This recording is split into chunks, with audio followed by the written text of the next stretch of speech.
আসসালামু আলাইকুম। দেখেন কি পারছি, আসেন আপনাদের ভালো করে দেখাই। দেখেন সাংঘাতিক জিনিস।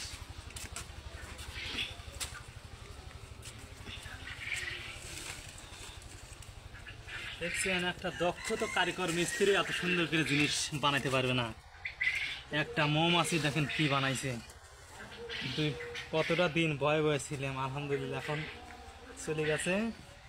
বাসা মুছতে পারিছি, আপনাদের বাইরে দেখাচ্ছি।